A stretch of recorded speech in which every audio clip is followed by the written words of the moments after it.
Salut à tous et à toutes, on se retrouve pour une nouvelle vidéo sur les deux nouveaux champions qui vont sortir le 14 juillet, donc demain.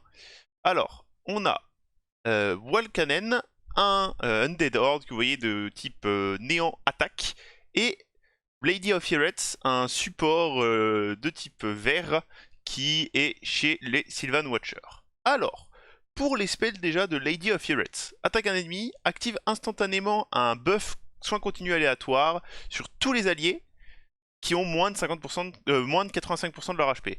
Alors, son spell 2, qui est tous les 3 tours une fois book, retire tous les debuffs d'une cible, alliée bien sûr, forcément, et ensuite heal cet allié de 40% de ses max HP. Ce heal peut proc en critique, donc un support sur qui on va mettre du critique pour heal, c'est nouveau ça je crois, enfin si j'ai pas de bêtises, il n'y a aucun champion pour le moment qui peut heal en critique. Donc à voir ce que ça donne, le soin critique, je vous avoue que j'en ai aucune idée de ce que ça va bien pouvoir donner. Si la cible alliée n'est pas full HP après le heal, ça pose aussi un block damage sur la cible pour 2 tours. Si la cible est full heal, ça remplit son turn meter de 50%. Pourquoi pas? Bon, après ça paraît pas non plus insane, hein, c'est que sur une cible, c'est pas toute l'équipe, donc bon, à voir. Pour ce qui est de son troisième spell, place un buff renforcé et un buff heal continu sur tous les alliés pendant 2 tours. Tous les 3 tours. Ouais, bon, ok, pourquoi pas. Un buff renforcé c'est toujours cool, un buff sans continu ça apporte de la stabilité. Ok. Et pour ce qui est de son passif, donc une fois book, il n'y a pas de cooldown, place un shield égal à 15% des max HP de ce champion, donc de Lady, sur l'allié qui a le moins d'HP pendant 2 tours à chaque fois que ce champion joue. Enfin, à chaque fois début du tour de ce champion. Donc même s'il est stun, gelé ou quoi, ça va le mettre parce que c'est à chaque début du tour de champion. Pour ce qui est de son aura, ça increase les HP sur toutes les batailles de 30%. Pourquoi pas. Alors qu'est-ce que je pense du champion? Bon, clairement, moi il m'intéresse pas spécialement. J'ai pas l'impression que ce soit non plus le support ultime. J'ai pas non plus l'impression que ce soit vraiment le support le plus intéressant du jeu. Il reste pas, il cleanse qu'un seul allié. Bon, il soigne pas mal, il met un peu de block damage de temps en temps, il remplit le turn meter, mais pareil que d'un allié. Buff renforcé, ok. Ça m'a pas l'air d'être le champion le plus intéressant du jeu, mais bon, ça reste un heal qui peut servir en early game, je dirais, mais je vois pas d'autre utilité de ce champion-là. Alors voilà ensuite le deuxième champion, Valkanen. Alors comme vous voyez, il y a tellement de spells et c'est tellement le bordel, tellement de texte, ils ont dû le mettre sur 2 pages pour que ça tienne. On va falloir zoomer pour pouvoir lire. Pour son 1, attaque un ennemi, cette attaque ignore les shields. Ça a aussi 80% de chance une fois book d'augmenter la durée de tous les debuffs de la cible d'un tour.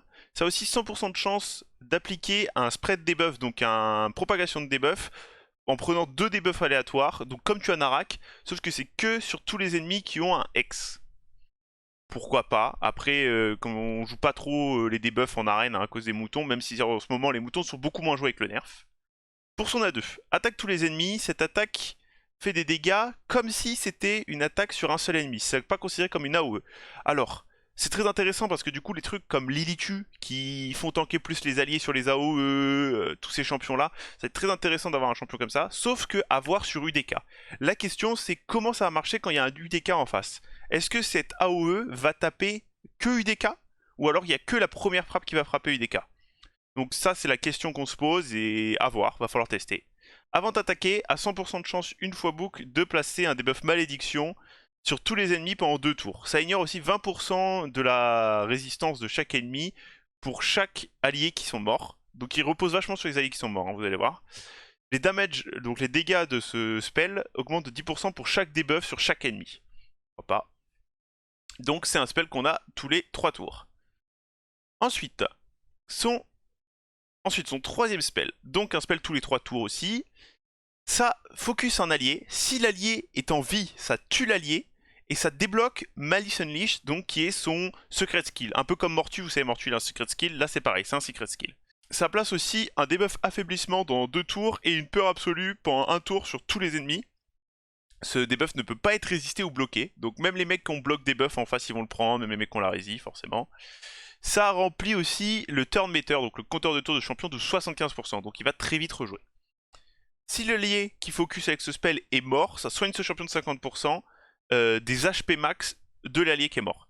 Si tous les alliés sont morts, ça débloque aussi le secret skill, donc Malice Unleashed, qu'on va dire juste après, et ça place en plus un shield sur ce champion pendant 2 tours. Et la quantité d'HP qu'a le shield est égale aux tous les heals supplémentaires qu'il va apporter parce que il heal de 50% de l'allié mort. Donc si jamais tous les alliés sont morts, va falloir focus l'allié qui a le plus d'HP qui est mort. C'est logique. Et si ce champion a déjà un shield, le shield va se rajouter au shield qu'il a déjà, donc ça va le cumuler. Et ensuite ça remplit le temps de meter de ce champion de 75% pour qu'il le rejoue tout de suite. Alors pour ce qui est de son secret skill, attaque un ennemi, avant d'attaquer, vole tous les buffs de la cible. Cet effet ne peut pas être résisté, donc même pas besoin de précis pour ça. Si le champion a plus d'attaque ou autant d'attaque que le Valkanen, cette attaque va gagner un multiplicateur de damage équivalent à l'attaque de la cible. Donc il va faire beaucoup plus mal techniquement si vous focussez un mec qui tape très fort. Par contre, ça ne marche pas contre les boss, forcément. Par contre, si la cible a a moins d'attaque plutôt que Valkanen, cette attaque va ignorer 50% de la def. Forcément, ignorer de la def, c'est toujours insane. Cette attaque va aussi ignorer les blocs damage, l'intuable, les boucliers, les alliés protection, et ça place aussi un bloc revive. Manquerait juste que ça ignore le stone skin et ça ignore tout, hein, à peu près. Les seuls trucs que cette attaque n'ignore pas, c'est le buff renforcé, le stone skin. C'est, je crois, les deux seuls buffs que cette attaque n'ignore pas. Et ça place bien sûr un bloc revive sur la cible si elle meurt. Donc hyper intéressant, un peu comme le passif skill de Mortu. Et pour ce qui est de son passif, active effect, donc effet actif, met un shield sur ce champion chaque fois qu'un allié ou un ennemi meurt. Donc à chaque fois qu'il y a un champion qui meurt, il se met un shield. La quantité du shield est égale à 50% des HP max du champion qui meurt. Le shield ne peut pas être retiré, volé ou transféré. C'est toujours cool, hein, avoir la tankiness sur un nuker, c'est toujours super intéressant. On s'en plaint pas. Si ce champion est déjà sous un shield, le shield s'accumule. Super. Ça marche pas sur les boss ou les minions de boss, forcément, hein, vous savez bien, les boss sont des HP colossaux, ça serait vraiment trop cheaté. À chaque fois qu'un ennemi tape ce champion alors qu'il est sous un shield, ce champion va lui replacer un debuff. Ça peut être n'importe quel debuff du jeu, mais si c'est un debuff peur, peur absolue, gel, provocation, pétrification, sleep ou stun, donc tout ce qui est contrôle, ça va être placé que pour un tour, et si c'est n'importe quel autre debuff, donc break def, affaiblissement, break attack, tout ça, ça va être pendant 2 tours. Ça ignore 20% de la résistance ennemie pour chaque allié qui sont morts. Et ça peut pas bien sûr être placé sur les buffs, parce qu'il y a des buffs qui sont cheap ou smite, ça ne peut malheureusement pas marcher sur les boss. Pour ce qui est de son aura, increase ally speed by 30% et les battles d'arène, donc ce qui est insane, hein, c'est équivalent du buff d'arbitre, donc c'est incroyable sur un nuker, c'est vraiment intéressant. Donc, comment on va jouer ce support comment on va jouer ce champion? Alors, malheureusement, il a l'air vachement weak au chip, donc va falloir le sortir, je pense, surtout en RTA. Quand il n'y aura pas trop de chip dans l'équipe ennemie, il va falloir réfléchir vraiment à quel compo le sortir, donc ce sera plutôt du last pick, je pense, que du first pick. Et c'est étrange, mais je le vois pas trop en nuker, comme je dirais une Ronda ou une Trunda. Je le vois plutôt en nuker support à la Mortu. Donc un champion qui va tanker, qui va être là pour mettre des debuffs, du contrôle, énormément de contrôle, et qui va surtout faire des dégâts avec son passif, la Malice Unleashed, donc son spell secret. Donc un peu à la Mortu. Mais sur le papier, le champion m'a l'air quand même intéressant à voir pour le tester. Malheureusement, on peut pas vraiment pré-shot avant de l'avoir testé. Donc vraiment à voir ce que ça va donner en jeu. Sur ce, je vous fais des bisous. N'hésitez pas à venir voir sur Twitch, rejoindre mon Discord, vous abonner à la chaîne, liker la vidéo, laisser un petit commentaire pour le référencement. Bye bye tout le monde!